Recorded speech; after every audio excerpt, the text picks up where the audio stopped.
Bingo Blitz rules.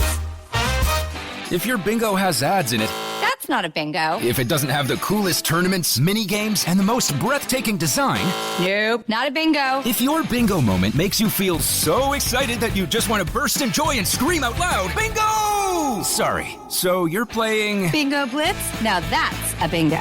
Go for a world of excitement with Bingo Blitz, the #1 free bingo game. Download Bingo Blitz and play for free. Now that's a bingo. Hey, do you like true crime? Me too. And I know what you're thinking. There's so many true crime pods out there, you've already heard all the stories. Well, what if I were to tell you you're wrong? I'm Leroy Luna, the host of Excuse Me, That's Illegal, the podcast that takes a hardcore look at softcore crime. I've got a back catalog of hundreds of bizarre and hilarious stories just waiting to be heard by you. So come join me. Excuse Me, That's Illegal is available anywhere you get your favorite podcasts, with new episodes dropping on the 10th, 20th, and 30th every month, baby! Let's hang out. Let's hang out. And let's talk about what lesbians about. Let's hang out. And let's listen to two lesbians shout. Let's hang out. Let's hang out.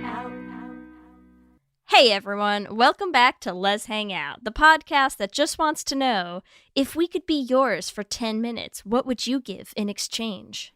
Everything in the world, Leigh. That's Everything the right the world. answer. Apparently many of your fingers. I don't know. Something like that. Yeah, something like that. Something like that. From the West Coast, I'm Leigh Holmes Foster. And from the East Coast, I'm Ellie Brigida. To those of you who have been with us through this whole journey, thank you as always for listening. If you're a new listener, welcome. We're excited to have you here. Here's what's happening this week. This week in the Lesdom. This Week in the Lesdom is a place where we can touch base each episode about things going on with the podcast or otherwise. And I am going to share a shameless plug with all of you at the top of this episode, which aren't all of our This Week in the Lesdom shameless plugs, but here we go. We'll allow it. It's fine. We'll allow it. So I started a new band in Boston. It's called The Femmes. It is a women's and non-binary band. I'm super excited about it. We have our first show on February 10th at Club Cafe. So if you are in Boston, I would love to see you there. It's going to be from 5:30 p.m. to 9:30. We've already sold 110 tickets, which is freaking wild. So get your tickets soon because we don't have that many more above that. But it's going to be so fun. And I'm excited to share it with you all. We also want to remind everyone that our Trova trip is confirmed. We are for sure going to be in Croatia in September. We absolutely cannot wait. There are some spots left. We have 7 spots left to just join us on the trip. We also want to remind everyone that because we only had a limited number of early bird spots, one of our Patreon supporters has super generously offered to cover that difference for 4 people, and we still have 3 of those spots left. So if you were hoping to take advantage of the early bird pricing, but you just hadn't gotten that ticket fast enough, we do have 3 of those left right now. So if you want to get your tickets to join us in Croatia, you can do that at bit.ly/LesDoCroatia.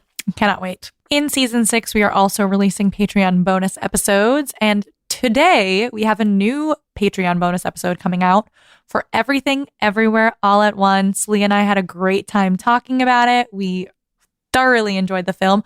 Also, since we have recorded that, how many Oscars did they win? Sweeping the Oscar nominations. Yeah. I think it has 11 nominations or something. All of them well-deserved, including our queer icon, Stephanie Sue. So, you're going to want to catch that episode. That's all. Definitely at bit.ly/LesPatreon. We also are so honored and happy to tell you all that we have been nominated for the second time for a Queerty Award for Best Podcast, which is just incredible. So we want to remind you all, we'll be posting about it, obviously, because you can vote for us once a day, every day until February 21st to help support us in our Queerty nomination. So if you want to find that, you can find it if you just search the Queerties or anything, or you can go to bit.ly/LesVote and vote for us every day through February. Keep on voting. Let's freaking do it. We are hosting our next trivia for the L Word and Generation Q. So it'll be all of the previous seasons of the L Word plus the new seasons on February 16th at 8:30 p.m. Eastern Standard Time, 5:30 p.m. Pacific. We figured it was a good time since in the greater Les universe, Bet and Tina just had their wedding. Did you watch that, Leigh? I'm so behind on Generation Q. I've seen the clips of it. I Yes. am aware of what's happening, but I haven't will watched say, it yet. it was really giving me some feels. Like, Yeah. to see that happen. Tasha's back. Like, there's some.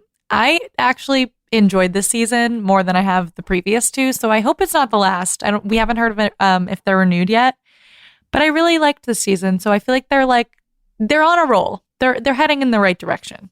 Good. Glad they had their happy ending at least. That's something, you know? Also in the Greater Les universe, Leigh, did you see Aubrey Plaza on SNL? I haven't watched the clips yet. I've seen like photos, and I saw her, and I saw that they did the like. Did you see the Leslie kiss Knope and things? No, what kiss? There's like she did a it was like a preview to SNL where she was like, I've wanted to do this for a long time. Like, I've wanted to be on SNL forever. And then she kisses, I forget who it is, but she full on just like makes out with one of the cast members. Incredible. It was amazing. There's another sketch where she's a lesbian director on an HIV commercial. Like, there's a whole sketch where Megan, you know, like the like creepy doll Megan. Yep. It's like gay icon Megan, and Aubrey Plaza is the gay icon of Megan. It was Listen, Aubrey one of the Plaza's, gayest. like, really here to feed the gays these days, and I'm here for it. Yeah, it was great. So I would highly recommend checking it out. I will check out that. I will check out. I will catch up on Generation Q at some point. I just have to do it. There's just been so many things to watch lately. I know there's too much to watch, but it's okay. There also is a new documentary coming out at Sundance. It's Only Life After All. It is an Indigo Girls documentary. Leigh, were you an Indigo girl? I never really was. I mean, I'm not like against the Indigo Girls, but it was never like a core part of my personality. Mm-hmm. I don't know if it was like definitely before my time in a way, but what I found really fascinating when I was reading about the Indigo Girls is like the Indigo Girls were so gay before it was cool to be gay, right? So like I feel like there's a whole thread on the documentary where they're talking about how like just like saying, oh, they like the Indigo Girls was like, you knew it was lesbian, and like you knew it was like something like almost too gay. And so they dive into that. So I'm curious. Okay, we'll have to check out the documentary. To check it out. Yeah. Yeah. But that's what's happening this week. Back to you, Ellie and Leigh. Thanks, Ellie and Leigh. We are so excited to bring you episode 12 of season 6, our next installment of Lez-ssentials. Lez-ssentials is a recurring segment on the show where we dive into classic lesbian movies or shows. And don't forget, we are also writing and recording original songs for each of our Lez-ssentials movies. You're going to want to stick around to the end of the episode for our original song for this episode, titled Fool for Me. Can't wait to hear it. And for this Lez-ssentials, we're talking about the 2016 lesbian film, The Handmaiden. The Handmaiden is a Korean film. It won the BAFTA Award, so the British Academy of Film, I believe. Won the BAFTA Award for Best Film Not in the English Language. It's directed by Park Chan-wook, inspired by the novel The Fingersmith, stars Kim Min-hee, Kim Tae-ri, Ha Jung-woo, and Cho Jin-wong.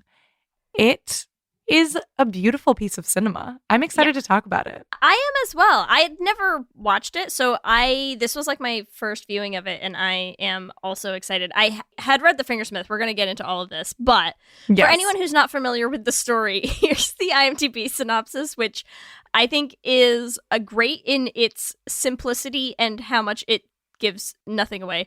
So the IMDb synopsis is as follows. A woman is hired as a handmaiden to a Japanese heiress, but secretly she is involved in a plot to defraud her. I mean, to be fair, I want to say before we start this that actually I'm happy with this IMDb synopsis because there's some twists and turns to this film.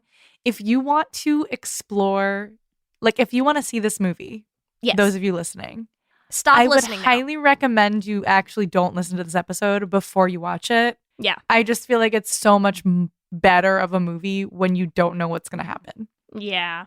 Well, and now you understand, because Ellie and I had been talking about this movie about a week ago. I had only watched like the first half. I was still a little bit into it, and I was saying like it's really hard for me to decide how I feel about the adaptation until I finish some of the parts of the story that come later, and now you know why. But yeah, I will say for anyone who hasn't seen it, this is going to be spoiler heavy discussion, and if you'd like to experience it fresh for the first time, go watch it and come back, and we'll dive in when you're ready. How's that? Yes. And it is available on Amazon Prime, right? I think Yes. that's where I watched it. Yeah. So it's available on Amazon Prime. It's been out for a little while now, right? 2016 is like, as of recording this, 7 years ago, which is crazy to think about. Time is fleeting. It's yes, what's happening? What is happening? But definitely worth a watch. People have been recommending this to us for Lez-ssentials for a while. So that's why we decided we were going to do it this year. We always try to have a diversity of the kinds of films we're doing, right? We just did She-Ra, which is like the complete opposite of this. Right. Like right. animated series, like fun, silly adventure. And this is like dark drama. It's all in Korean and Japanese. So you're going to need subtitles unless you can speak Korean or Japanese. But I don't know, like this is on one of the levels of like Portrait of a Lady on Fire for me. It's like that kind of vibe. But I don't want to say this to you, Leigh. There's some things I like better than Portrait of a Lady on Fire. Oh, wow. I'm curious to hear about. It's the bells, isn't it? It's the bells. Well, it's just like the sex scenes to me are more satisfying.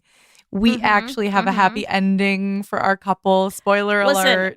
I feel like we're going to have a solid like 30 minutes of this podcast just beyond that sex scene. Oh, yes. It's a lot. Spoiler. Sorry. But like for a period drama, we still have a happy ending for our leads, which I love. And yeah, I thought that the chemistry between the two leads was really great. And I was like, I had not read the book, right? So I had no clue what was going on. Like, I really went in blind. And that's why I'm curious saying about. to everyone, like, if you are going in not knowing what happens, it's like the best way, I think, to experience it. So stop. I will continue to say stop listening to this podcast until you leave. As we spoil every plot point, Ellie's going to be like, stop listening now. Right now. Speaking about those plot points, should I walk us through it? Let's and run we it. can Let's run discuss through as it. we go. Yes. Okay, so I do know that we have people who listen to these, and we will still have people listening to this who decided not to watch the movie, and that's okay. I'm going to do my best, and I'm going to say this is going to be a slightly tricky one to make sure everything is clear, because there's like a lot going on. First of all, as you say, there's a lot going on. We got an email from a listener for a Let's Hang Out drinking game, and that's one of the drinking game rules is when we say there's a lot going on. I forgot already. I've read that email so many times. When we say there's a lot going on. So if you're participating in the Let's Hang Out drinking game, drink one drink. Listen, that's one of them too, I know. But I can't Incredible. talk anymore. I know. No, we've it's fine. Ourselves. It just was cracking me up. Okay. All right, so tell us the synopsis. There's a lot going on in this movie. First of all, this movie's told in 3 parts, okay? We start in part 1, and this movie is set in Korea? I think it's set mostly in Korea, yes. right? It is mostly in Korea, and I think they're trying to go to Japan. That's they're like, yeah, and they do, and part of it happens in Japan. Like there's parts towards the end where they end up in Japan, but it's mostly in Korea. In what do we 1920s? What year do we think this is supposed to be? I feel like I might be. We need to look this up for history. Like for historical context. I feel like I might be pulling that from the book, because I think the book is supposed to be set kind of somewhere around there. Oh no, the book is set in like the 1800s. What am I talking about? Okay, so in 1910, Korea was annexed by the Empire of Japan. Okay. And the country would be considered a part of Japan until 1945. So this is happening somewhere in there. Probably 1920s, to be accurate. 20s somewhere might be from a good guess, 1910 to 1945. Because it's when Korea was under a Japanese colonial rule. Okay, so either way, we're in Korea. It's dreary. It's raining. We're at like some sort of, vague orphanage / like house, den of thieves, right? And Yes. we meet Sook-Hee. And Sook-Hee is a thief, basically, right? I mean, she kind of works all of these sort of con jobs with people. And she gets picked up for this con job by a guy called the Count Fujiwara. And the Count shows up and he's like, oh my God, I have this great job. There is this Lady Hideko. She lives in this big mansion with her uncle. He's really into books. He's having me do some forgeries of illustrations in these books because he wants to sell them, but he's super into his books and he doesn't want to sell the real books, so we're going to forge the books. And he's like, this woman has a fortune and I'm going to make her fall in love with me and marry her so that I can have this fortune instead of her uncle, who she's engaged to be married to, which already red flags. Red flags everywhere. Red flags all over the place. Part of the drinking game is anytime the uncle is a giant perv. So just get ready my for God. us to talk about how disgusting this uncle is throughout the whole thing. So red flag giant thing number 1 is like, get engaged to your niece. That's normal. So he's like, okay, so she's engaged to marry this uncle, but clearly he's creepy and that's weird. So I'll make her fall in love with me. And she needs a new handmaiden. So you're going to come be her handmaiden, make her fall in love with me. And then we'll throw her in a madhouse and take her money and run, right? Like, that's the whole con. And Sook-Hee's like, yes, I'm down. Great. And so she gets packed up, sent out to this mansion, shows up, and everyone in this house is kind of like, oh, that lady, she's crazy. And she's like, okay, great. And then proceeds to serve as her handmaiden. I love her. She kind of does, let's be honest. Like, she really does. Crazy does it for her. She goes under the name Tamako while she's there, right? They're like, here's your handmaiden, Tamako, and she's going to take care of you. And so she very clearly just like, quickly falls into line in this part where she's like, okay, taking care of my lady. Here's what I'm doing. You need a bath? Running you a bath. You need some cuddles in the night? Got some cuddles in the night. Your tooth you is need a me little... to stick my finger? Yeah, stick my finger in your mouth? I'll do that. I can do that too. She's like, your tooth is a little sharp. Oh, let me get a thimble and like sensually file that bad boy down for you while staring at your nipples in a bath. A+. You need to learn how to have sex? I'll teach you. Are you curious what an orgasm is? I am here to help, my lady. Yes. Yeah, so she's you wish. As you do. Listen. So that's Sook-Hee's whole thing, right? And her whole goal is she's supposed to be talking up the Count. And so she's like, yeah, your toenails are getting longer because you're so hot for the Count. Mm-hmm. That's how this works. Yeah, like, is that a thing? Like, it's like your hair grows faster. Your toenails are even longer. I don't know. Love makes every part of your body grow. She's a grower, not a shower over there. Scientifically. Scientifically proven. Toenails. Well, how does a lesbian know that she's in love? Because we can't have long nails. Questions that will remain unanswered by this movie. We'll never know. We have to trim them every single day. We must be in love. She does. I think she does trim them just about every day, right? Like, she's kept busy. Mm-hmm.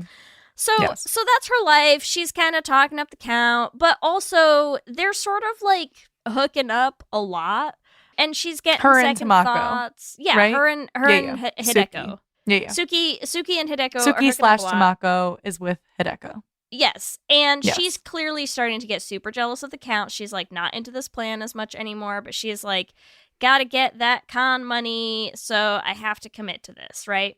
And so they do it. They wait until there's like a week where the uncle is going out of town, and then the three of them, like the Count and Hideko and Sook-Hee, all run away to Japan. They get married. Lady Hideko and the Count get married, and then they do this whole plot to like throw her in a madhouse, and they go to drop her off, and instead the people at the madhouse like grab Sook-Hee and are like, oh my god, it's so weird that she thinks she's a handmaiden and is totally insane, poor Lady Hideko, and like grab Sook-Hee and drag her into this madhouse, right? That's part 1. Part 1. Just keep going. Sorry. I'm like, do you want to talk about each section? Well, do you have some thoughts about how you felt at that point? Well, I was just going to say, like, that's why I'm like, please don't just watch this movie before listening to this. Spoilers Because aplenty. I was like, after part 1, I'm like, oh my God, like, this movie's going to be horrible for the lesbians. Yeah. So that's it? I'm like, that's so depressing. I'm like, she was in love with her and she threw her in a madhouse. Because the last thing that Sook-Hee says, too, is like something about how, like, she was a bitch. She's like, Lady Hideko had always been a crazy bitch or something. And then it's like part 2. Yeah. Part 2. Right? Part 2 is told from Hideko's perspective. And we start with flashbacks. We do a whole lot of flashbacks. So we're basically like rolling the story back to the top. But we're also learning a lot more about Hideko's childhood, which is Messed fucked. Mm-hmm. There's not a strong enough word for me to explain how fucked up this kid's childhood was. So both of these women, like Sook-Hee and Hideko, neither of them have moms anymore, right? Like both of their moms died while they were young. Lady Hideko, her mom died and she got brought up in this house with her uncle and her aunt. Relation to her uncle, unclear. I thought that the aunt was related to the mother. I thought it was her mother's sister. Yes, but then how is the uncle related to all of this? Right? Like, I don't super get it. Because he was married to the housekeeper, we find out later on. Yes. Right? So who the fuck is that? Who is he related to? Unclear. We need a family tree of We this. need a family tree. Need a family I would tree. really Please, like to know someone exactly put together a family tree. How blood related is he to this niece that he's trying to marry? Because honestly, the least problematic thing about this man is probably that he wants to bone his niece at this point. So still would like to know how problematic that is. But so what we learn is that Lady Hideko was brought up to read these books, right? Like, we've known that she does these readings for her uncle. She's always wearing these gloves to protect the books. He's got this big library.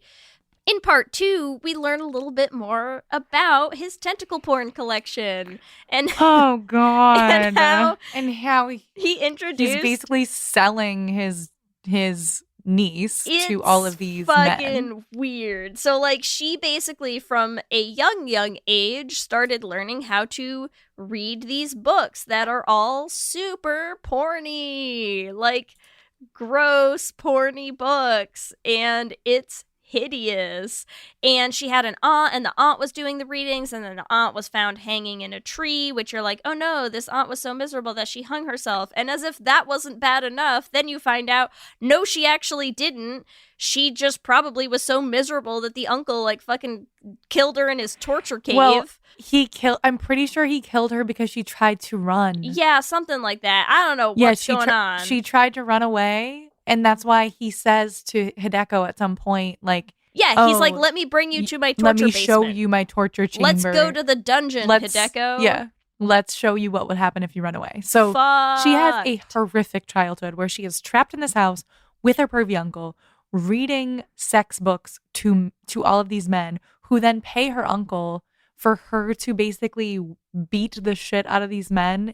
It's insane. Wait, is that real though? I thought that was like a fantasy. Oh, you thought that was a fantasy? I think that's them all fantasizing them being in the book. Oh, maybe. I thought it was real. Because it's what she's reading in the book at that point. It's hard to say though. I honestly can't. I don't know. I thought that like these men paid to then get. Like, I mean, that's also possible. I thought that she read the books and then the uncle had them pay for her to reenact the books with them. I mean, I would not put anything past this man. That's what I thought. He's a but, fucking creeper. Yes. So either way, she's doing these erotic readings to like these men who are basically just like, just sitting, like rearranging their pants, trying to like listen to these. It's so pervy and gross. I hate it so much. Those scenes are so uncomfortable. Just these like sweating men being like, oh, I'm too uncomfortably hard to sit here and listen. And you're like, oh, no. Mm-hmm. And it's pervy, like old man porn books. They're terrible. So she's reading all these books.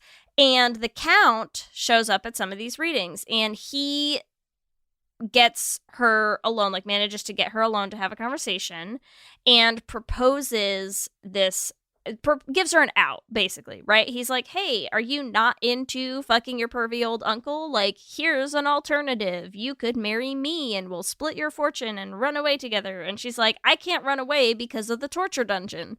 And he's like, Yep. he's like, what are you talking about? And she's like, torture dungeon where my aunt died. Can't run away. And so she comes up with this other idea where she's like, what if we find someone, like some poor soul to like just Trade toss- identities with. Yeah, like toss someone into a madhouse. nobody will miss. Poor Sook-Hee. Poor Sook-Hee, I know. So she's like, find me a dupe and let's make this happen. I love And how so- too, like when they're talking, they're basically like, find the dumbest person you can find. And then they're like, it's Sook-Hee.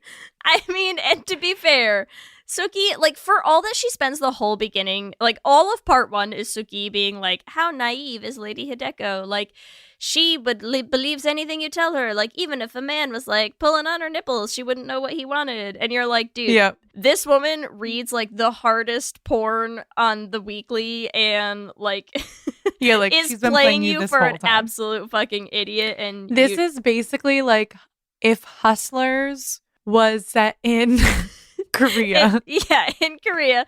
and was actually gay. That's it. I mean, they are basically like at least one of them laugh is this much.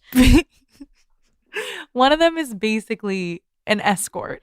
Oh, but she's Of sorts. like so wide-eyed and like bushy-tailed for someone who's like, I'm a forged in fire con man and I'm out here doing a con job. And you're like, you are like the little most She's- yes. starry-eyed like gaby I have ever seen. She's just like, boobs, what's even happening around me? She's What? like boobs and she's dressing me. Yeah.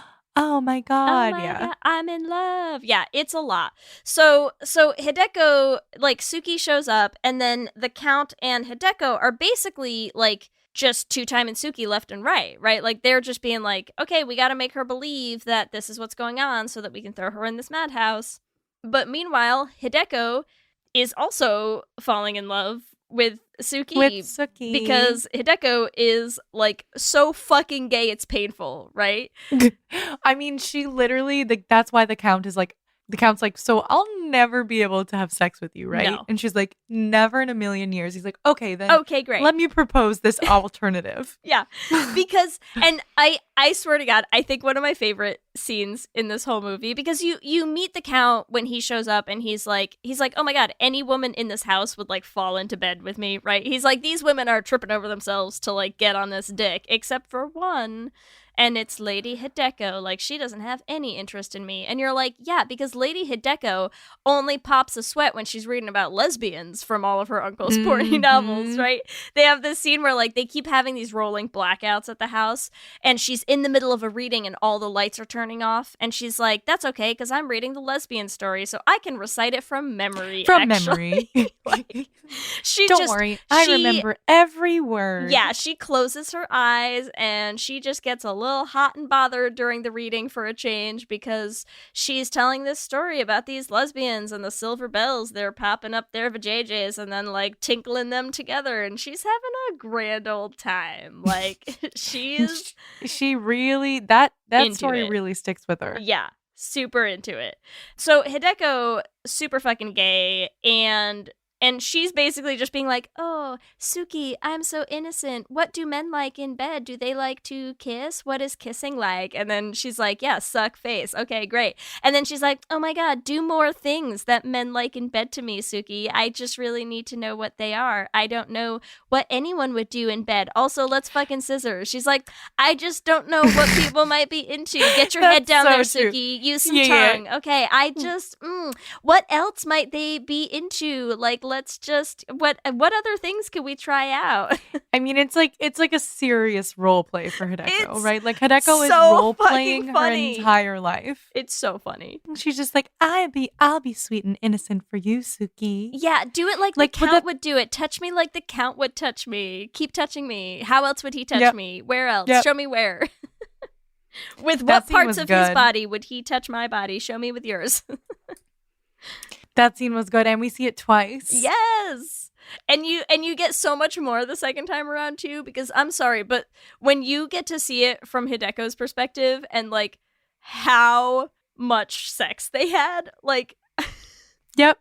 it seems it's even more insane that Sook-Hee was like, oh, this naive lady She's who so doesn't know the ways naive. of the world. And she's like, you must just be a natural. And you're like, you literally had sex in like 15 different positions. You're like She dozens literally of pulled out her orgasms Korean later. Kama Sutra and was like, so this one. Yes. Like literally. She's just like, wow, it's weird how good you are at this. But I have no idea. I've never done this before. I've never tried this.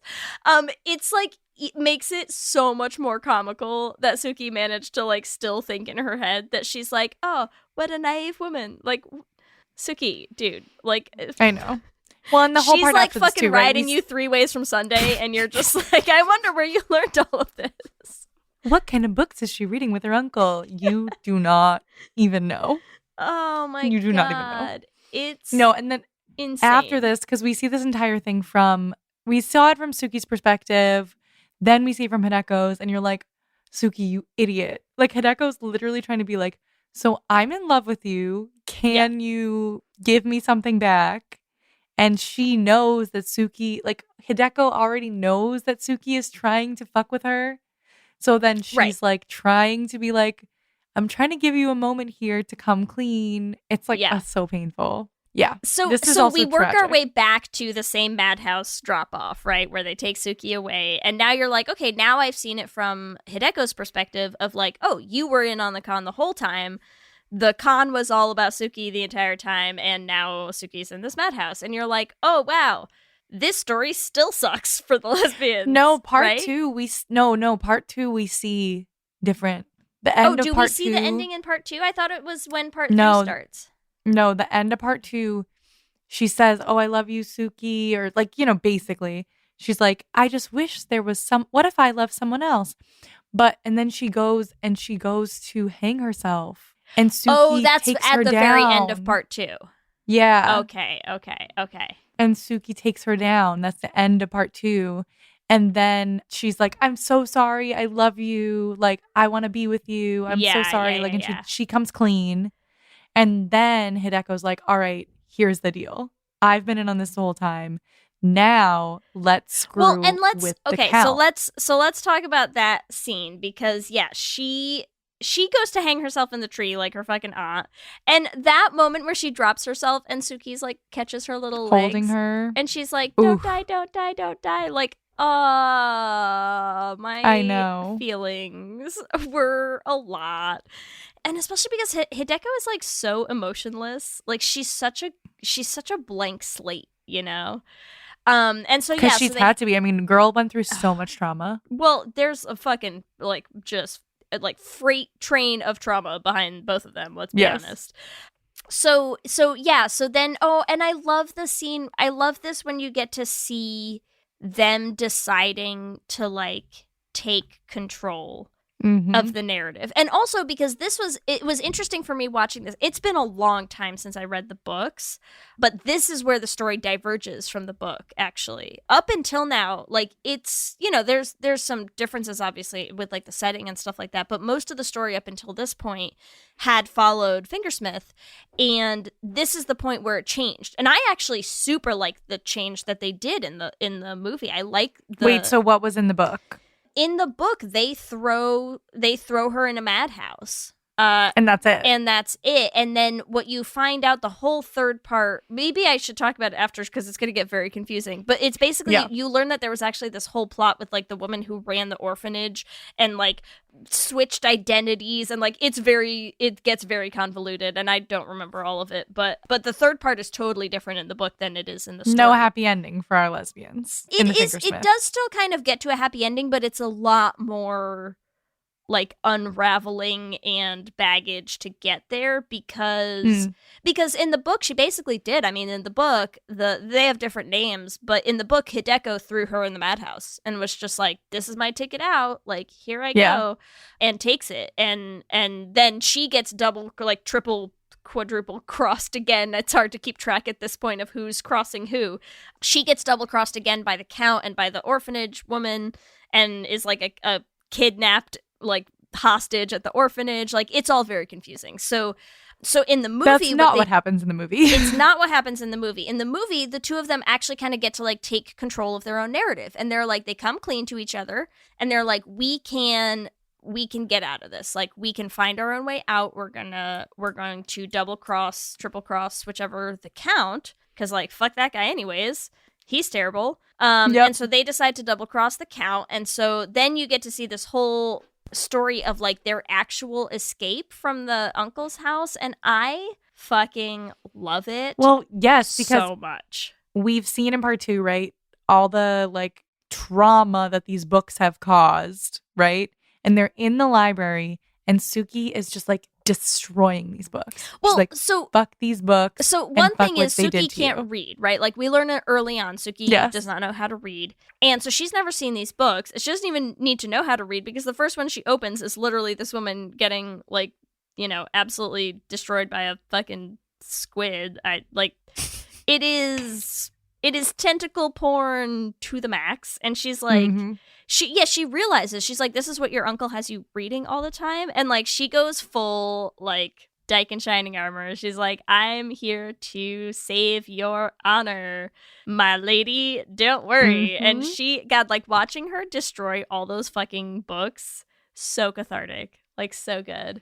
So good. You know, that's also like the point where like Hideko already was in love, but she's like, damn. Hideko is like fucking just creaming herself on the side there. She's like, I'm sorry, her voiceover during that scene where she's like, my Tamako, my Sook-Hee, and I'm like, you had an orgasm over there. Like we know it. You're just yes. We see what's happening. And because she's so fucking sweet. Like, Sook-Hee's there. She's ripping up all the books. She's tossing them in the water. She's, like, wreaking destruction everywhere she goes. She's like, fuck your uncle. Fuck his books. And then they go to, like, run away. And they have to, like, climb up on a wall at some point. And she's like, oh, let me get down and, like, build you a little staircase out of suitcases. And, like, Hideko cannot keep it in her pants. Let's just be real, right? They are so cute. And then, I mean, after part 2, like, you see part 1 differently as well. Yeah. So that's why I'm like, it's just so satisfying to have not known what was going to happen. Yeah. And then you're like, even, like, there's certain parts in part 1 that, like, there's parts where Sook-Hee is, like, listening in on... Actually, maybe that's in part 3 that we see that again. She, like, hears them having sex, the Count and Hideko. That's in part 3. And it's like not her listening to them in part 1. We see the Hideko side of it in part 3, I think. Yeah. But like even still, like there's like other parts where like you see them like stealing kisses and like, and then you're like, wait, but then why would she put her in the asylum? And now you're like, it all makes sense. Because their whole plan is to fucking drug the Count and leave him there for the uncle's men to pick up, and the uncle, he is not pleased. He ain't happy. He's cutting fingers off left and right. He's like, now that I've cut your fingers off, can you also tell me what it was like to fuck my niece? Like, in detail, please. And you're like, Jesus fuck. This guy is not well in the head. No. He's before you see that section, we also see how they fuck over the Count, which is that the Count now also just like being, I don't know, I just feel like I loved this film for like the men were disgusting, but also like they just like really like rip these men a new asshole, right? Yeah. Like where it's like this man is so arrogant, is so like, just like, he's even more of an idiot than Sook-Hee. Because at this point, he's like, I'm in love with you, Hideko. And she's like, he wants to bone her so bad that he can't see straight. Literally, he wants to have sex with her so badly that she drugs the shit out of him, and he does not realize.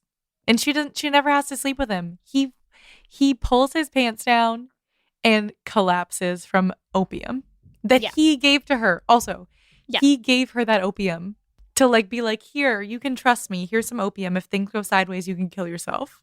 And then she uses that opium that he gave her to drug him, and take all of her own money, first of all, that he had taken from her, and then leave disguised as a man with her lesbian lover. And again, it's like, listen, when a woman shows up with like a glass of wine for you and just like keeps shoving it into your hands and is like, please drink up. And then it's like, I'm drinking all of my wine. Why don't you drink your wine? And then you're still not drinking your wine. And so she's like, I'm going to pour this wine into my mouth and then mama bird it into your mouth until you fucking drink poison. the glass of wine I got you. Like, maybe, fellas, don't drink the wine. Just an idea.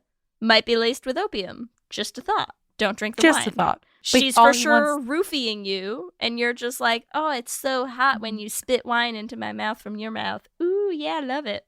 That's why I'm saying like it's such a just like indictment of men. Yeah. Listen, men do not look good in this film. I think that might be one of the things I love the most about it is like, there's no good man in this movie. No. There's not many good people, but the lesbians make out okay, and so I'm happy with it. So, and then so they both die. The Count and Uncle Kazuki both die because the Count then ends up killing the uncle and himself in the process. Yes. Because same thing, the uncle is also arrogant and an idiot. Yes. And also, like, I think all of the blood in his body was otherwise occupied with trying to imagine boning his niece at that point. And so he didn't have any left for, like, a rational thought, you know? Mm-hmm. Yeah. Like, maybe don't give your prisoner a cigarette too light. Also, he smoked like 6 cigarettes, right? So basically he kills them because he has, I don't know what, like magnesium mercury laced mercury laced cigarettes that he's just like chain smoking in this fucking torture dungeon windowless basement that slowly is killing both him and the uncle. But yeah, the uncle is just like, tell me what her vagina was like. What about her secretions? What consistency were they? While he's like slowly choking to death, and you're just like, sir, please. Disgusting. And then we have a happy ending for our lesbian lovers.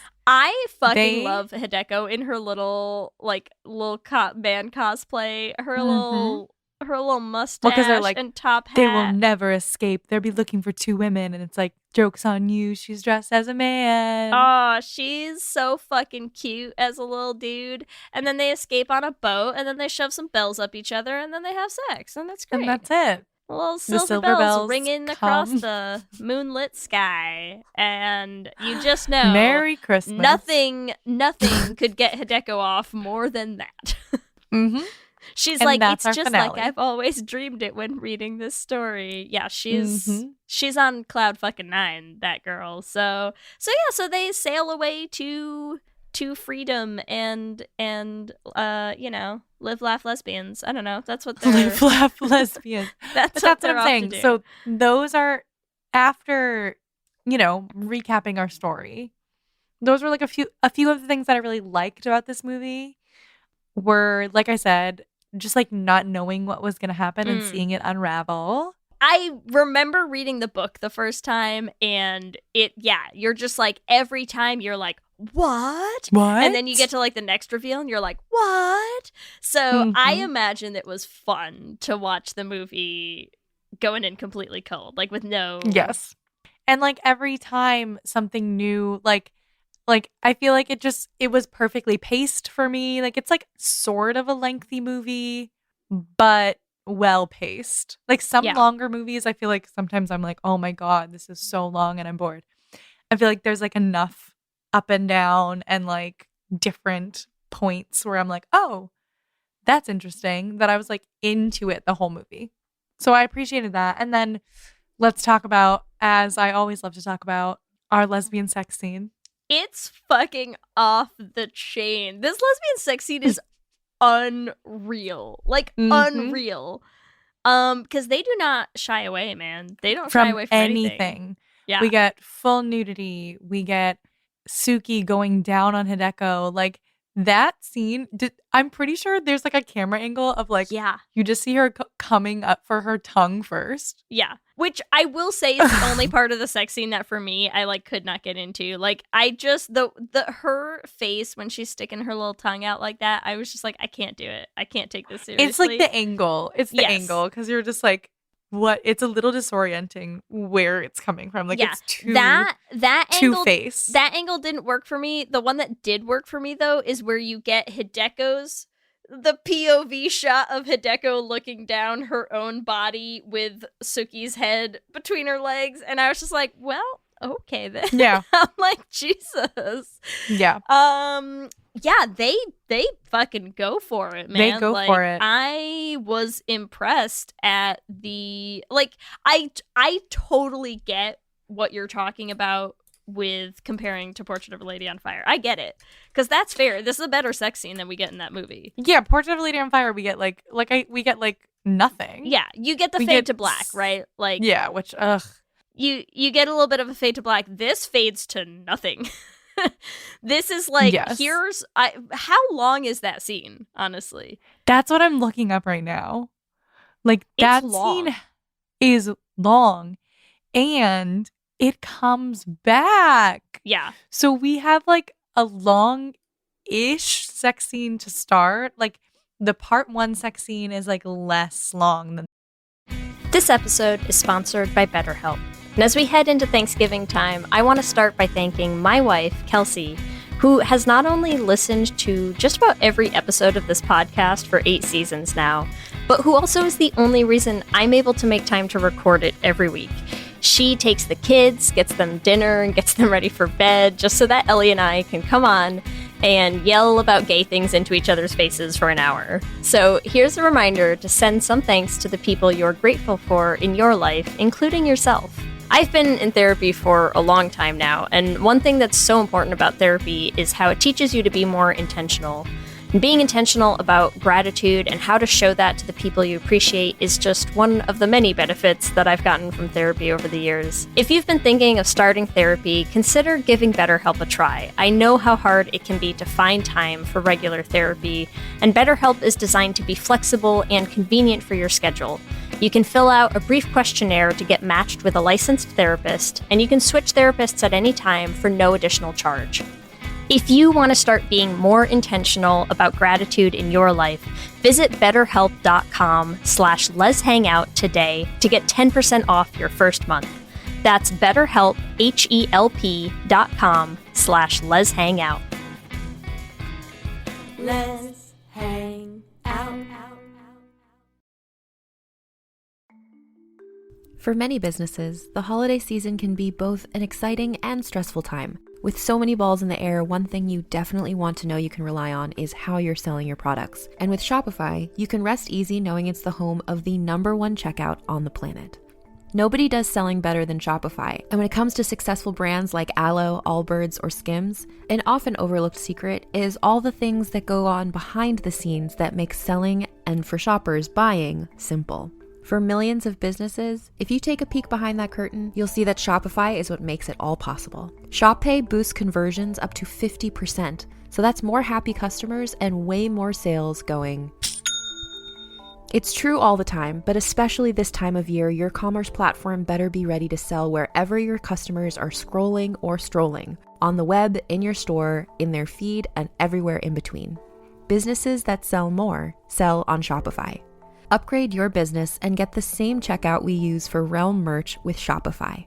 Sign up for your $1 per month trial period at shopify.com/realm, all lowercase. Go to shopify.com/realm to upgrade your selling today. Shopify.com/realm.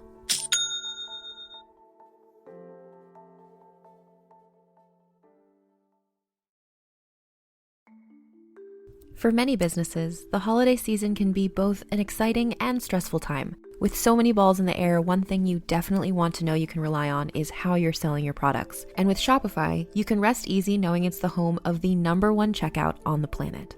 Nobody does selling better than Shopify, and when it comes to successful brands like Aloe, Allbirds, or Skims, an often overlooked secret is all the things that go on behind the scenes that make selling, and for shoppers, buying, simple.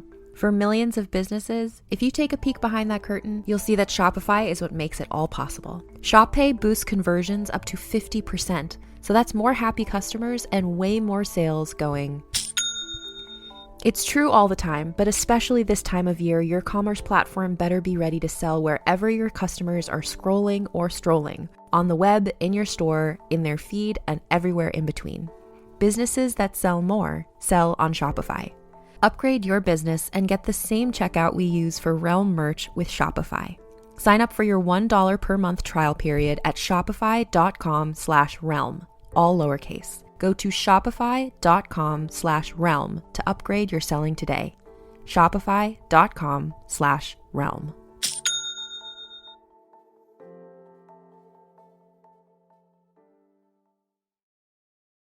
At Radiolab, we love nothing more than nerding out about science, neuroscience, chemistry. But we do also like to get into other kinds of stories. Stories about policing or Politics, country music, hockey, sex, of bugs. Regardless of whether we're looking at science or not science, we bring a rigorous curiosity to get you the answers. And hopefully make you see the world anew. Radiolab, adventures on the edge of what we think we know. Wherever you get your podcasts. The part 2 sex scene, right? Yes. I feel like the part 1 sex scene really focuses on like the kissing, and then she says something about like, will the count be as gentle as you or whatever, and you're like, oh my god. Yeah. And then it fades to black, I think, after Sook-Hee's going in to go down on her, right? Yeah. In part 1. It's a full 4 minutes. It's a solid 4-minute long sex scene. In part 2, right? In part 2. Or even in part 1. Yeah. In part 2. And then in part 2, we get like so much more. We get like scissoring. We get like No, that's what I'm saying. on. In part 2, it's 4 full minutes of like full on fucking. Like they are, and I mean, listen, like we've watched a lot of movies. We've watched many seasons of the L Word. Like we're not shy here, but like I was surprised at this movie. Just like, yeah, I'm like, wow, her nipples in your mouth. There you go. You're going to town on that bad boy. Your tongue. Good for you're you. You're down there, man. You're like going. You're working for it. They're fucking scissoring like their lives depend on it. Like it's just. It is. There's like good. and even like the sound, like the soundtrack, like not the soundtrack, the sound effects, the moaning. Here, the moaning is not even dialogue. what I'm talking about. I want to know what fucking Folio team had to go in and make like the wet slapping sounds during their scissoring whole montage, because I'm like, wow, that's happening. That's going. Oh my god, I forgot too. At one point, they also 69. Oh yeah, yes, oh, they do. I forgot that too. Wow, there's a whole lot of positions. Listen, I feel like that scene, you could have like a 4-minute primer for like new lesbians on like, what do women do in bed? It's like, just watch this scene. I don't know. Like you cover a lot of the bases a lot of bases, a lot of different positions. And I feel like there have been people online who have compared this to the Blue is the Warmest Color sex scene. I need to watch Blue is the Warmest Color again, and I think we're going to do it for a Patreon episode. But like, to me, I remember watching the Blue is the Warmest Color sex scene, like, and it was almost comical to me. Like, I was like, this is too long, and like too, like, it was like, let's literally do everything we possibly can, right? And this one, yes, it was like, let's do everything we possibly can, but it made sense. Like, it felt natural. It felt right? real. It felt like the progression of the sex was like a natural progression. Yeah. Like, is it bad to be like? It felt like a normal, like when you're, like your honeymoon phasing, or like your first, your first couple times where you're like, It's let's not weird do to say. everything. Yes, where you're Let's just like, go oh, all what if we tried night." this? Yeah, what if we like, did this? right. Yeah, like we're here. Like we have Yeah. hours. Like And let's do something and they're new. both like super Yeah. fucking into it, and you're just like, Mhm. yeah, dude, yeah, you're gonna have like 6 to 8 hours. That's Yep. what you're gonna be doing tonight. That's fine. That feels right. Yes. Okay. Great. Mhm. Yep.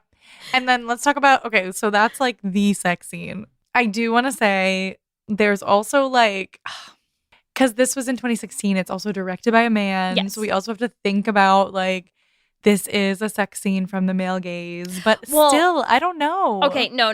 Here's the thing. This scene, the part 2 scene for me was less male gazy. And it's hard to get away fully from it, but it was less Yeah. male gazy to me. The part 3 one, when they're on the boat, when they're in that little With the bells? with the green chaise like that they're on, and the bells, and it's not even the bells that I have a problem with. I'm like, fine, like go to town with your fucking bells, dude. I don't care. Like jingle your little bell vag together. Whatever you gotta do. The thing that got to me was the framing of, because again, it's the same. Okay, I will explain, because we did Mulholland Drive as a Patreon episode, so for anyone who hasn't listened to it, Mulholland Drive, my big problem is that I'm like, what lesbians are getting into bed and just like kneeling fully upright against each other, like boobs forward, boobs first, like, being like, it oh, has to this be is, like, I'm so yeah. into this. Like, that's not comfortable. Nobody gets It's into that definitely not position. comfortable. I definitely feel like that's a scene that's like a movie sex scene where they're like, Yes. let's make sure we get both of your bodies in the frame so And everyone it's knows a what's happening here. beautiful Yeah. tableau. Visual. Yeah, but it's not accurate. Because Yeah. you get the mirroring, and the two of them, they're fully in the middle of the frame. You've got these 2 green chairs and the 2 porthole windows, and like, yeah, sure, it looks great, but also I had a really hard time. And then they're like, then the thing I didn't like about the bells is they're like, okay, I gotta stick the bells in your mouth first to like lube them up, and then they had to. How far apart do you think their bodies, right, like the leaning in to like insert the bells into each other? And I'm like, your hips are like a full 4 feet apart from each other right now. Like they are like full arm length away, each of them, Trying to like get those reaching bells in, over yeah. to like shove these little The bells angle's not. Yeah. up each The other. angle's And I was not like, that is not conducive. how anybody would do this. Like, this looks so awkward and uncomfortable. That's not how that works. And so that scene kind of didn't do it as much for me. I But liked the when they part fade two- into the moon and you get the little bell jingles, because I fucking cracked up. Like, that just killed me. And you're like, to end on and that. scene. And scene. And What a fucking great ending to a movie is just like scissor bells. Ding, ding, ding. Scissor bells. Scissor bells. Ah, Jesus, how many It's Christmas carols can we Christmas rewrite? time in Korea. It was Christmas time for Lady Hideko, I It think. was But no, definitely- that was the yeah. one to me that was like very male gazy. It was very Yeah. like Well, and then I want to talk about like some of the other scenes too. So like we have that sex scene, but then like we need to talk about like all of the like this is yet another masterclass in tension. Like the fucking like period piece tension scenes, oh right? yeah. We have like a scene where she's like undressing her, right? Classic. But the scene that really got me was the nail file in the mouth. She is taking a bath. Hideko is taking a bath, and Sook-Hee is bathing her, right? And she's like, "Oh, my tooth is too sharp." And so Sook-Hee takes out a thimble and just like starts like slowly fingering her tooth Oh yeah. while the camera zooms in Yeah. on Hideko's nipples. And they're both like breathing so heavily. hard. This is the sexiest tooth filing you'll ever watch. I've ever seen. Yeah.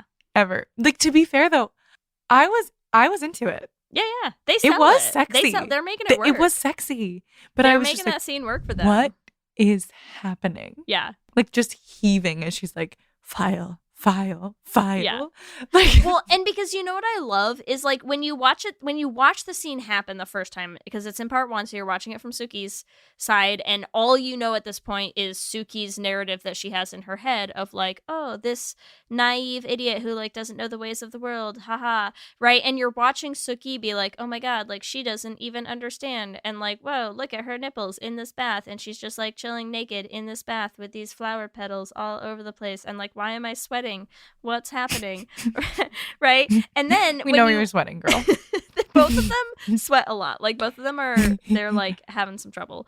Then when you watch it again from Hideko's side, and Hideko like the second Sook-Hee shows up, like she cannot keep it in her pants. Like Sook-Hee shows up the first fucking night and she's like, oh, let me get undressed to get into my bed, and Hideko's like in the fucking little hole that she has in the wall watching being like, her. Yeah, she's like, oh, naked lady. Yeah, like she's like, pretty girl. She's fucking creeping on her so hard. And then she's like getting in the bath and she's like, oh, do you want to get in? And then like Sook-Hee starts tripping down and she's like, what's happening?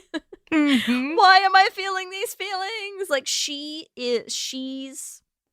Wait, so they're both naked in the bath hard up together? for this girl. Like, it's crazy. Wait, I forgot they're both naked in the bath together at some point. They're not, but it's just like there's another point where she's like, oh, like, do you want to get in? And like Sook-Hee just you know, like fully starts stripping, and she's like, what? They just like the two of them are so Gay into panicking. each other. Do we think that Hideko has done this before? I don't. You feel like it's a first time, but she Yes. still knows a bunch of shit because she's been reading these books since she was like Yes. 11. Because she's led like the most Sexualized life, sheltered. but sterile. But I'm saying like she had other handmaidens. Yeah, but I don't get the impression that she ever went there. Do you know what I mean? Like, I don't think she did. And that's why I think that sex scene is so fucking funny to me, because I really do think that she was just like, let's do this. She's like, this is I've been waiting my whole life for this. Yeah. This is fucking Christmas Day for Lady Hideko, because I don't think she had. Like, I don't think she's ever had other people around, you know? Like, I think this was like she was like, I am not throwing away my shot. Here we go. She's like, if I do have to leave, if I do have to put, like, do we feel like there's a moment? Because she tries to seduce Sook-Hee from the beginning, right? Like, do we think her seducing Sook-Hee was part of the plan? I think Sook-Hee showed up and was hotter than she anticipated, and she couldn't keep it in her pants. That's what I think. Because I feel like there's like no, like, you wouldn't be trying to seduce this idiot. Like, because you already knew, Hideko already knew. Yeah. Right? Hideko already knew that Sook-Hee was there to trick her. And the Count said to keep Sook-Hee occupied with rich things. Like, there's a point where she's like showing her, like, puts her jewels on her and puts her clothes on her. That I feel like was part of like the Count and Hideko's plan. The sex, I'm like, girl, that was not part of the plan. That was step nothing in the Count's plan. Yeah, like, you just made that up. Yeah. Like, you were like, you know what? If I'm going to have to leave and put this girl in a madhouse, like, I might as well sleep with her first. Right. She's like, okay, I've got it, Count. We're going to trick her with jewelry, synchronize our watches, put her tongue in my vagina. Got it. Okay, great. Like, great. Yeah. It's like, I never told you to do that. Yeah. No, here's what I think. I think a couple things. One, I think she had it bad for Sook-Hee. I think she was just like, wow, she's hot. Yeah, From the I'm into beginning. it. Yeah. I honestly think she was a little into the fact that Sook-Hee was kind of stupid, right? Because they like flips it on its head, because you've had this whole thing. You build this narrative with Sook-Hee in part 1 where she's like, oh, Lady Hideko, she's so naive and innocent and stupid. And then what you realize is like, no, man, Sook-Hee, like, you just are such a moron. Like, you can't see anything that's happening around you. And I think Hideko had a fucked up life. And so I think to her, this kind of like chivalrous, naive, wide-eyed person like really appealed to her, you know, where she's like, oh, like, yeah, she's like double crossing me, but also she's like taking care of me in this like really sweet and charming kind of way, right? Like Sook-Hee And then she fell in love. Yeah, she's so like she is a little white knight lesbian, right? Like she's just I know once Sook-Hee really does fall in love with Oh, Hideko, she man. really is just like, no, like the Count can't take advantage of her, and she's just like, she's pissed. Yeah. There's that scene when the Count is like, oh, I need to like get Lady Hideko alone, and so he's like, we're gonna go out on a walk in the countryside and like do some painting, and then they get out there and he's like, oh, did you bring the watercolors, Sook-Hee? And she's like, yes, of course. And he's like, I actually think oil painting today, why don't you go run back to the house and get them? And Sook-Hee fucking like recreating She runs the Greek so marathon, fast. like she runs so fucking hard. Like no lesbian has ever hauled ass as fast as this lesbian. She's like, must get back before she kisses this man. Because she's like, I can't let him have her, right? And she is like fucking booking it to the house and back, and she's like huffing and puffing with all of her little art accoutrements back up, and she's like, my Lady Hideko, like sprinting up this fucking mountain in the countryside to like go and find her, because she is just like, you can tell, even if she thinks that she's like, you know, double crossing her, like she's having second thoughts through this whole thing, and you can tell because she just like she cannot rein in this protectiveness. And I feel like Hideko is a person who hasn't had a lot of protection in her life from her creepy squid fucking uncle. So, you know, I think that really works for her. I know, she does. She wants her dyke in shining armor, and that is Sook-Hee. And that is Sook-Hee, and she's so into it. And I just like, I think that's the thing is like that. I don't know why that one line, that one scene where she's like, when she's climbing up the little suitcase steps that she built, and she's like, my Sook-Hee, and I'm like, I love them. I'm so into it. Like they're so fucking cute. But they are. They're so sweet. And one of the things I really like about this movie is like they're so sweet. We get a happy ending, thank God. And like it's like male centered to a point, right? The Count is like a lot in it, right? But like the men have horrible ends. Yeah. Right? The men are dead. And also like even though like we thought maybe Hideko had slept with the Count, she literally never sleeps with the Count. Yeah. Yeah. So like we get this point where that I was talking about earlier with part 3, where you see that like their wedding night, quote unquote, when she had to consummate the marriage, she like, what does she do? She cuts herself so that there'll be blood there. Yeah. Because in part 1 we hear her like moaning, having an orgasm. I feel like basically. she rubs one out and then like cuts her hand to like put some blood on the mattress. She does. Something. She literally masturbates. Yeah. Cuts herself for the blood to go down. And like if you see it in part 3, like it hits so different. Part 1, you're like, oh, poor Sook-Hee. Like Hideko really did betray her and like falls in love with the Count, like every other like lesbian fucking movie we've seen. And we're like, damn, little lesbian Sook-Hee gets screwed. And we're like, no, actually, Hideko is like, there's no way I'm touching you. But like, we have to make this convincing. So like, just watch me while I masturbate and I'm going to cut myself for the blood. Like, I would rather slice my hand open than sleep with a man. Like, that's how gay this woman is. Yeah. And I love it. Yes. This is, I feel like my favorite thing I think about this movie is that it's really a movie where like at every reveal, it feels like every twist in this movie is like, and actually the lesbians stay winning. And you're like, yay. Yay. Like, hooray. I was like, I was nervous that the lesbians were losing. And then you're like, never mind. Never mind. Sook-Hee goes into the madhouse and then she escapes the madhouse because what even happens? Her friends save her, right? Like they stage a whole thing where like Hideko had written back to the woman at the orphanage that Sook-Hee lived at, and they like staged this whole like fire rescue. It was very, you know what it was? It was like very Ocean's 11 or Ocean's. What was the first Ocean's movie? Yeah. Yeah, it was very Ocean's 11 where they like dress as the like fire brigade, right? And then like break her out that way. Like that's what it felt like. Is they're like, "Oh, we're like going to set a fire and then we all come in our fireman outfit and like we're here to save the day." And then they just like sneak her out with them.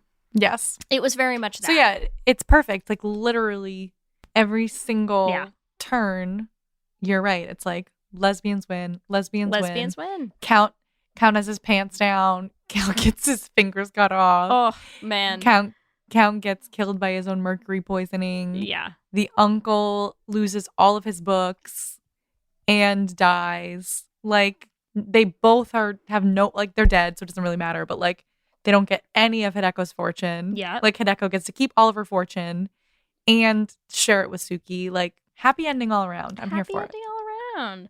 And it's just like, it's visually, it's also beautiful. It's a beautiful movie, right? Like great movie, great acting. Like the only thing I will say, and this is when we were talking about it last week, what I was trying not to say because you hadn't seen it, and I was like, I really need to see Hideko's side, because the only thing that I had a little hard time with especially in part 1, because I mean it's not a short book, like this is not a short story to adapt, and there's like a lot to have happen, is that some of the development of the two of them falling in love, especially in part 1 for me, was a little rushed.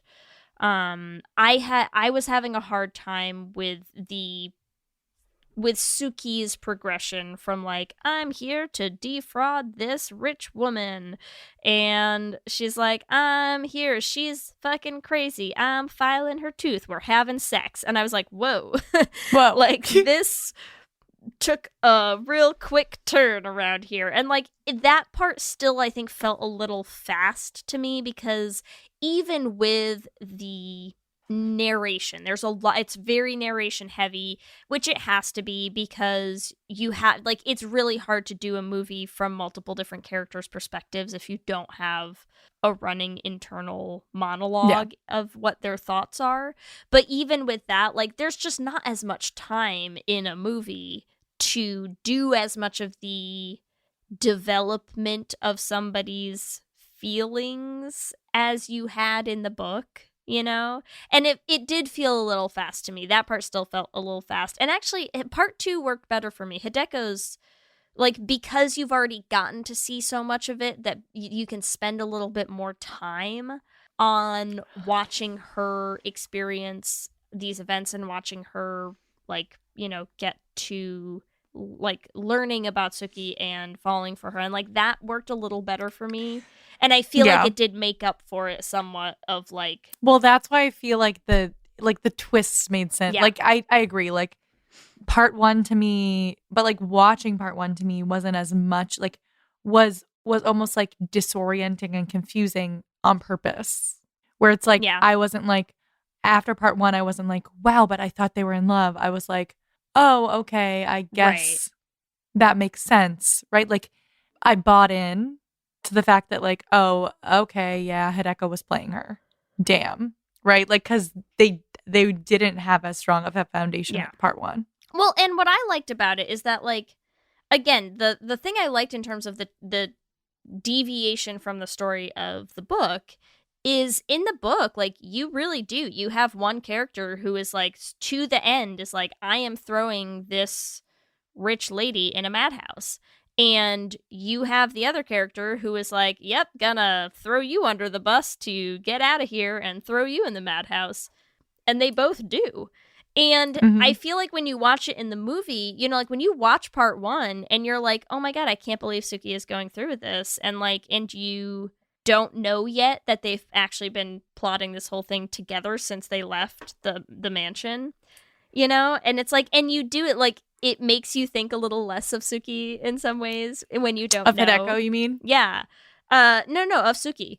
No, because Hideko put her in. Oh, because at the end, you're right. But when you get to the end of part 1, you think that Sook-Hee thought, Sook-Hee thought it was going to be Hideko. Yeah. Right? She was so, like, I'm still going through with it. Yeah, so you think less of Sook-Hee, and then you start learning about Hideko, and it initially makes you think a little bit less of Hideko the whole time, because you're like, wow, I can't believe you're, like, you know, fucking so hard up for this girl and you're still gonna throw her in a madhouse, but then you like watch them both actually be like, I can't go through with it. And they don't do that in the books. And they do kind of like work their way back out of some of this baggage eventually, but like it's so much harder when they both really followed through with their respective cons, each of them like in their own heads at least through to the end. And I kind of actually really like the change of having them both be like, I can't do it. Yep. You know, I'm like, oh, that's good why for it you, is. girls. Twist that shit on its head. Yeah. Lesbians are really just fucking over the men, and we're good with that. And the men all deserve it because they're fucking terrible. Yes. Anything else you want to talk about this film before we move on to our Q&A? No, I liked it. I was a big fan. Yes. I thoroughly enjoyed the watch. I really did. Yeah. So I hope that all of you who have watched this, who have listened to this episode, have actually watched the movie. If not, stop listening. Ellie, wait. Are we gonna talk about some spoilers? Stop listening now. If you've gotten through this entire episode, stop listening immediately. No. But yeah, I really enjoyed it. I think it hit a lot of the points that I like in a lesbian film. Yeah. Chemistry, sex scenes, and happy endings. That's like, why is that all? That's literally all I need. I don't ask for much. Yeah. That's it. What a All right. fucking bang and sex scene. Seriously. I will probably watch that sex scene on its own. Yeah, it's great. It's great. I would. Yeah, it was good. All right. On that note, let's go into our Q&A. I'm so ready. Q and gay. Question number 1. What's your favorite part of The Handmaiden? A, part 1, B, part 2, or C, part 3? Oh, I'm going to have to say part 2. I find part 2 so satisfying to watch. I really like the twist reveal of getting to see Hideko's whole side. I love part 2 has that sex scene in it. So like part 3 is great. I love the happy ending, but part 2, that's where it's at for me. Question 2, Ellie. Have you read The Fingersmith? A, yes, B, no, or C, not yet, but I want to. So I'm going to say B, no. It's like, I want to, but also like, is it sort of ruined for me because I've seen this movie? Do you know what I mean? I don't know. I still think it's worth a read. I enjoyed the book. It's a good read, yeah. Then not yet. Okay. All right, question number 3. What would you be best at during a con? A, stealing, B, lying, or C, disguises? Ooh. Is it bad if I say lying? No, I feel like We're said both this. good actresses. I feel like you've said this before, Leigh. Like, you're a good liar. It's very dangerous. We're good. I think you and I are both good actresses. We were so. At our family Christmas party. I've told you about the grab before, but in the stupid grab that we do with the most random thing, we got a breathalyzer. And we were testing everyone. And I literally gave it to my brother and I'm like, how much have you had to drink? He's like, nothing. Like, I've had no alcohol today. Like, I'm good. And I was like, okay, here. He was off the charts on the breathalyzer. And he was so convincing. I was like, damn, you are too good of a liar. This is bad. Yeah. So, runs in the family. That's all. There you go. Yep. I'll never trust him again. I didn't trust him to begin with, but love you, brother. Okay, question 4, Ellie. What's your favorite Sook-Hee and Hideko scene? A, the teaching, B, their escape, C, playing dress up, or D, silver bells? It's got to be the teaching. And to clarify, that is when Hideko's like, teach me how to have sex, Sook-Hee. So that sex scene. I just don't know. I have what no two clue women what to would do. even I'm do just together. a poor naive girl. Yes. Love it. How many places could your tongue even go? Yeah. Incredible. All right, question number 5. Who was the worst person in this movie? A, Sook-Hee, B, Hideko, C, the Count, or D, Uncle Kazuki? Oh man, that's a rough. It's Uncle Kazuki. It's the uncle. It's the uncle. He's so fucking creepy. I mean, I will say, like, props to who played the uncle. Hold on, I gotta look up his name. Yeah, he really like makes your skin crawl. He did a good job of being creepy props as fuck. to Cho Jin-woong because he's so fucking just off-putting in this. Yeah. Like, He's creepy, he's horny, he's pervy, he's got a fucking squid in a tiny little tank in his torture basement. Yep. It's the uncle. I mean, like, the Count was a fucking piece of shit too, but it's the uncle. Yeah. All right. On that note, remember, you can give us your own answers to this episode's Q&A questions on our Twitter at Let's Hang Out Pod. For all of our Lez-ssentials episodes, we have to have a Lez-ssentials drinking game for all of you. We'd like to remind you all, please drink responsibly. You do not have to do all of these rules. You can also feel free to drink water or some sort of soda. Don't get too crazy. But if you do get too crazy, please let us know. Tell us all about Tweet at us. Please tweet at us or send us an email letting us know how you fared on the drinking game. All right, so here are our drinking game rules. Drinking game rule number 1. Anytime Sook-Hee is jealous of the Count. Number 2, anytime the uncle is a giant perv. That one will get you wasted. Number 3, anytime Hideko and Sook-Hee try a new sex position. R.I.P. for those 4 minutes, everyone. Number 4, anytime Hideko reads one of her uncle's books. Number 5, anytime the Count talks about his balls. I hate it. I hate it, yeah. Number 6, anytime someone is in a new disguise. Number 7, anytime there's a plot twist. And number 8, anytime Hideko slaps someone. Drink responsibly, kids, and let us know how it goes. And make sure you stick around to the end of the episode for our original song, Fool for Me. Let me hear you say hip, hip, hip, hip, hip, well, yeah. We love hearing from all of you. We love building this community. So we just want to shout out some of our favorite things every episode. And we want to start with just a huge thank you to everyone who attended our 100th Should Have Been Gay live. What a milestone. I will be honest and say, when we started this little podcast 6 years ago, if you had asked me, like, are we gonna hit 100 of these, I am not sure I would have so confidently said, like, yeah, absolutely. But now really, I would have. When's 200? Like, we'll do another one in a little bit. What, I mean, should we do a live episode every 50 episodes? Yeah, I think we should. It was fun. It was fun. It was really fun. Yeah, so thank you to everyone who came. Ideally, we'll just start doing like live, like in person. Yeah, that'd be great. Too. Yeah. We can dream. We can dream. Yes, but it was so fun. Thank you to our guests. Bethany and Devin were amazing, and anyone our faves. Just what delights. Mm-hmm. It was really fun. Also, we want to shout out Bree Ryder NYC on Instagram, who reached out to ask if we have been watching That 90s Show and said it's for sure Should Have Been Gay. Oh, cute. So, isn't there, one of them is gay though, right? Like there's a gay guy. Yeah, there's a canon gay character, but she was saying there's a very close friendship between 2 of the women, which intrigue. We all know what that means. I'm like, yeah, Donna. I was like, is it gay in the same way that 70s Show was gay? Because yeah. Fair enough. Laura Prepon. And as always, we want to thank our Lesbian Jesus patrons, Mark Foster, Tanya Ferguson, Sarah and Julia, Alana Rosen, Lizette Stye, Adi Benitez, Fiona W., and Sophia Phillips. And our King Princess patrons, Amy and Ellen, Leah Henley, Andrea Doucette, and Julia Gonzalez. Remember, you can also find us on all the social medias, Instagram, Facebook, Twitter, and TikTok at Let's Hang Out Pod. You can email us at letshangoutpod@gmail.com. You can check out our website at letshangoutpod.com. Whatever app you use to listen to podcasts, make sure that you subscribe. That way you'll get new episodes as soon as they go up every week. We're also posting videos on our YouTube channel, so make sure you subscribe at youtube.com/letshangoutpod to catch them. Let's Hang Out is an independently produced show. It's hosted by us. Our audio production is by Ellie. Our production assistant is Krista Murison. And Twitter shenanigans or responding to silly people on Instagram is done by me. If you want to support the podcast, the easiest way to do that is to rate and review us on iTunes or wherever you listen to your podcasts.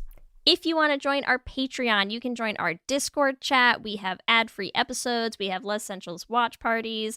Our bonus Patreon episodes every month. You can find all of that and more at bit.ly/lespatreon. If you want to get some Let's Hang Out merch, you can get that at bit.ly/lesshop. We have all kinds of things. Tees, tanks, totes. We always love all the T's when we say our T public store. You can get that at bit.ly/lesshop. Remember, we also have a queer production company making queer podcast musicals with guaranteed happy endings that you can find everywhere at $beanprod. Or at our website, dollarbeanproductions.com. You can listen to all of the episodes of our first show, The Flame. They are up on any podcasting app. And if you want to help support us in making more musicals, you can join our Patreon at bit.ly/dollarbeanpatreon. If you want to follow us individually, you can find me on Instagram, Twitter, and TikTok at LSHFoster. And you can find me on Instagram, Twitter, and TikTok at Ellie Brigida. With that, I'm Ellie. And I'm Leigh. And let's hang out again soon. Let's hang out.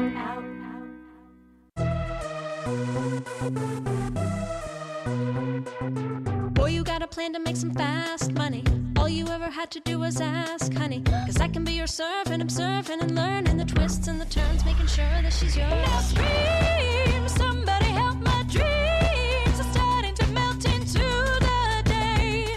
Can't get away. Girl, you're tripping. Look at all this ice you're dripping. Living in a fantasy, but I can't be free. Put your hands on me. Cause if I fool you once, it's shame on me. But if you fool me twice, you'll have to make me see the truth. That you are a fool for me. Nobody will ever need to know. Let you take the fall just like a domino. With every single look, I read you like a book. I rub your back, run your bath. Listen when you tell me that you like it like that. You think I'm naive, but just you wait and see. Buying my freedom, I got my reasons that you wouldn't even believe. Cause if I fool you once, it's shame on me. But if you fool me twice, you'll have to make me see the truth. That you are a fool for me. Running out of time, better make it count. If I lose my mind, will you break me out? Running out of time, better make it count. If I lose my mind, will you break me out? Running out of time, better make it count. If I lose my mind, will you break me out? Running out of time, better make it count. If I lose my mind, if I lose my mind, if I lose my mind, will you break me out? Cause if I fool you once, it's shame on me. But if you fool me twice, you'll have to make me see the truth. That you are a fool for me.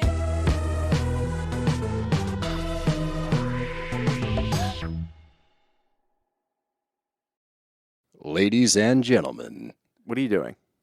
what do you mean? I'm making. Just keep it simple.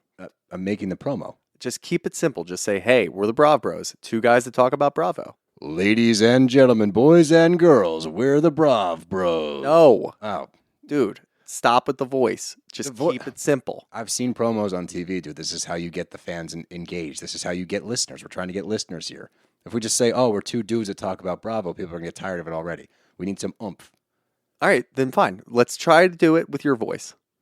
Brav Bros. Good job.